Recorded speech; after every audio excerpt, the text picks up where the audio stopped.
Com relação à fala do deputado Reguião Filho, na medida provisória fica muito claro, isso foi dito na audiência pública lá no MEC, pode tudo.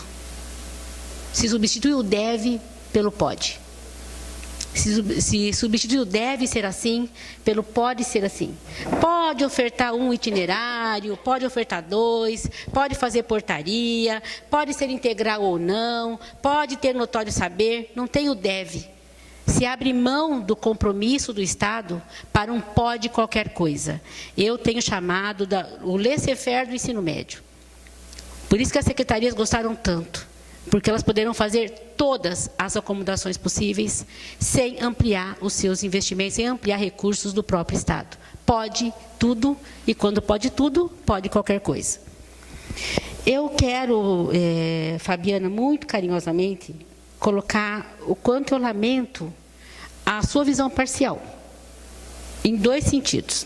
Parcial, porque olha parcialmente para a medida provisória, na sua fala fica bem claro isso. Quando você diz, eu acho isso positivo e aquilo positivo, mas é um conjunto de mudanças. Reforma o ensino médio como um todo, não parte deles, né? E parcial também, porque você faz aqui para a gente uma defesa, né, do que você entende que vai ser importante para o Estado. Como é que vocês vão, de forma imparcial, para o debate dia 13, se você já tem essa posição? E ela vem se delineando, ela vem se tornando pública, né? Então, me preocupa essa visão duplamente parcial.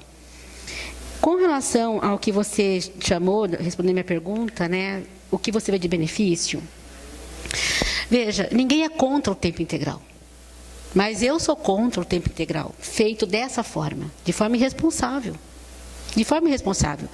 Recursos por 4 anos, se vierem, porque no contexto da PEC 241 se passar, nem esse está assegurado, gente. Então eu chamo isso de irresponsabilidade. Desculpa, mas é irresponsabilidade política, é irresponsabilidade do gestor público assumir que vai fazer isso. Vamos olhar para frente, gente. Olha o cenário que vem pela frente. Fica muito claro que não haverá ampliação de investimento e volume de recursos para a educação daqui a 4 anos. Não, a conta não fecha. Então, se a conta não fecha e nós temos os dados, eu chamo de irresponsabilidade. Eu não consigo ver outro nome.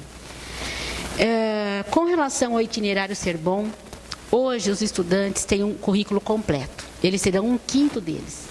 Não consigo ver como isso é bom. Eles serão 1/5 do que hoje eles têm direito. Se o ensino de física não está bom, vamos mudar o ensino de física. Não permitir ao Estado que, se tiver professor, oferece, e se não tiver, oferece. Não adianta. Não adianta, né? Nós temos uma PEC do Serviço Público, a 257, que, se aprovada, gera um efeito cascata nos estados, e que não podemos não ter concurso público por 20 anos. Claro que acomoda, sim, os professores que estão na rede, né? Então, me preocupa muito essa disposição inicial de aceitar com os riscos que são evidentes. Quando o deputado Reguião Filho abriu aqui o nosso debate, ele falou assim, vamos ouvir as vozes a favor e as vozes contra. Eu não consigo ouvir vozes a favor, a não ser dos gestores que estão nas secretarias hoje. Ninguém mais fala a favor, tirando o MEC. Por quê? Os estudantes são contra. Os organizados de forma tradicional e os organizados de forma horizontal são contrários. Os professores são contra, não só aqui. Não só aqui. Os pesquisadores são contra.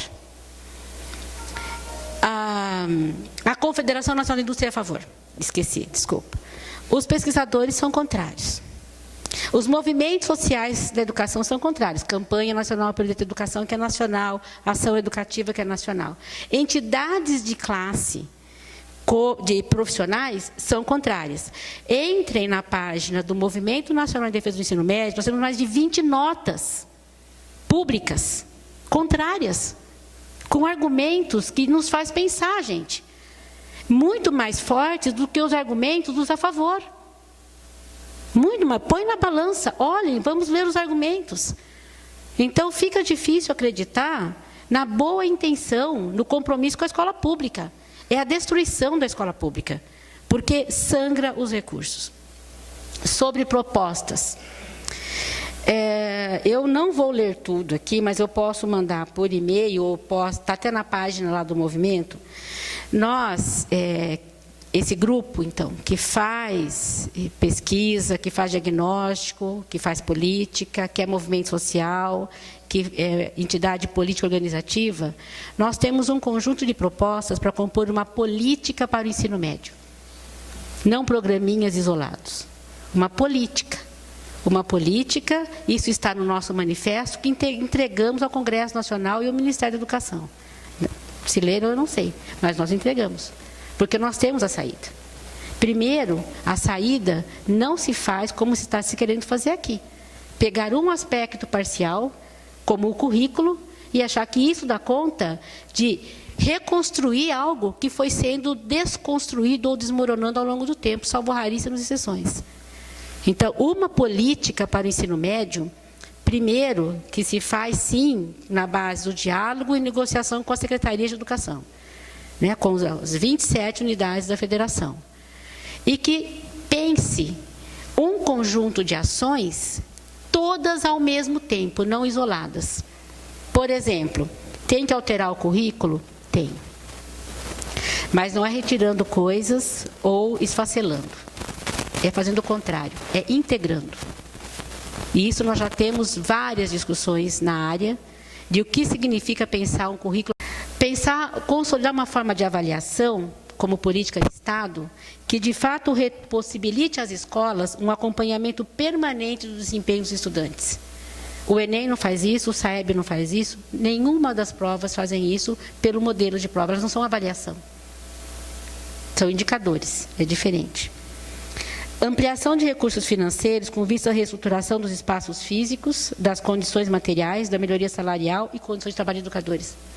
Não vamos brincar de melhorar a escola sem melhorar salário, condições de trabalho, estrutura física e material, passando por rede wireless, etc., materiais pedagógicos.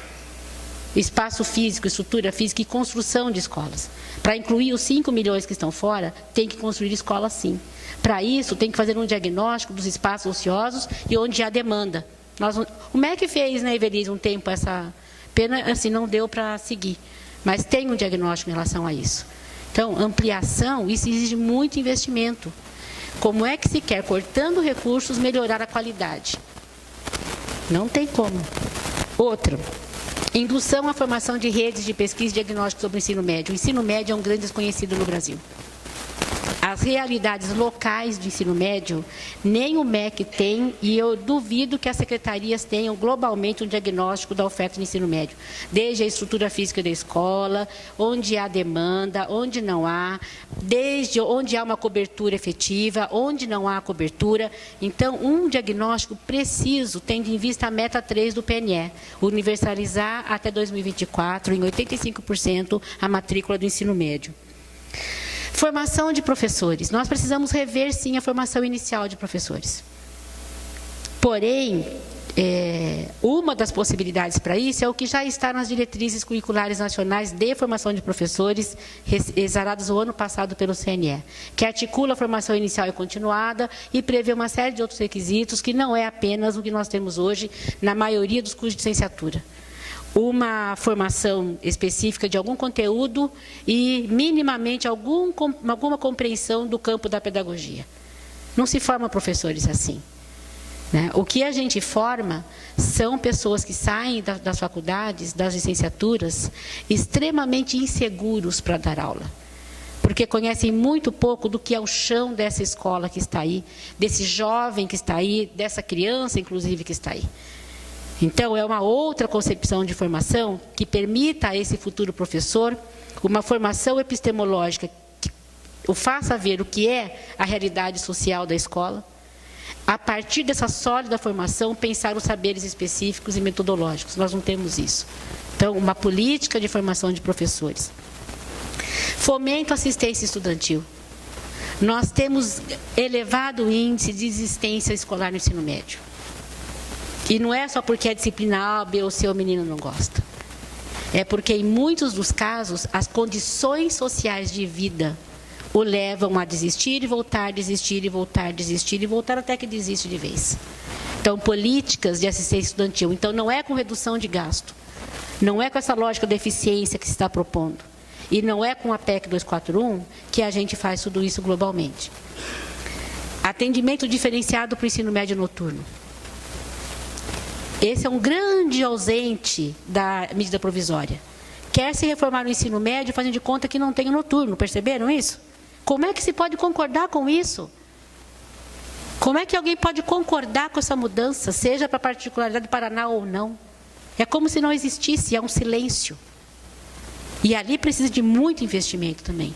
E de uma outra perspectiva de currículo. E de uma outra lógica temporal. Mas se colocou uma invisibilidade no ensino médio noturno, como se 30%, um pouquinho mais do que isso, não fosse de matrícula no ensino médio.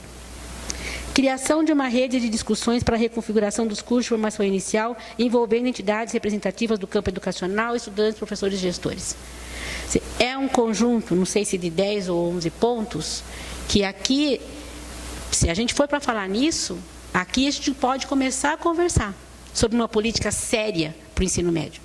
Qualquer coisa que tome um ponto desse isoladamente e parcialmente, não se trata de uma política séria para o ensino médio.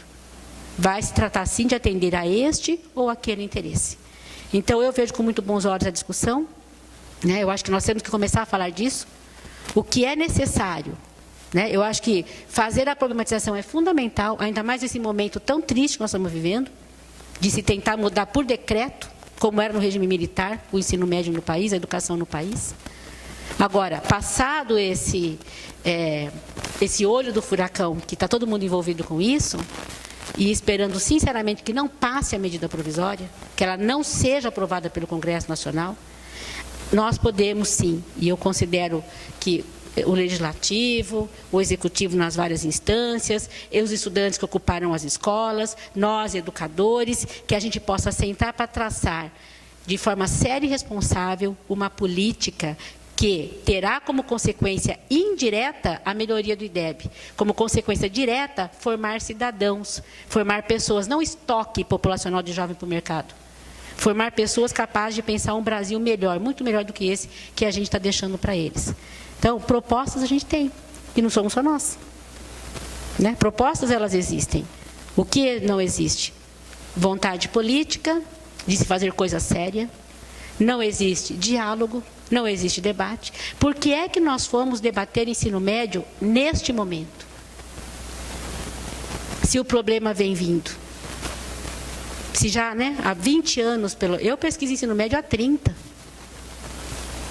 Né? Belize sabe, quem me conhece sabe, há 30 anos, desde que eu terminei a graduação. Né? Chegou uma época em que, para chamar pessoa para a banca de aluno meu do mestrado doutorado, eu contava no dedo, eram sempre as mesmas pessoas. Ninguém se interessava por ensino médio. Então, pelo menos isso a medida provisória causou. Hoje, até, né, o nosso porteiro lá no prédio, todo mundo está discutindo ensino médio. Né? Porém, desastrosamente, essa conversa vai terminar se passar essa medida provisória. Nós, do Movimento Nacional, que integramos mais de 10 entidades, não fizemos emendas. Nós não quisemos fazer retalhos à medida provisória. Nós nos recusamos a fazer emendas. Teve quem fizesse, nós não fizemos. Por quê? Porque nós fomos pela derrubada da medida provisória, para se pensar uma política séria para o ensino médio no país. Era isso.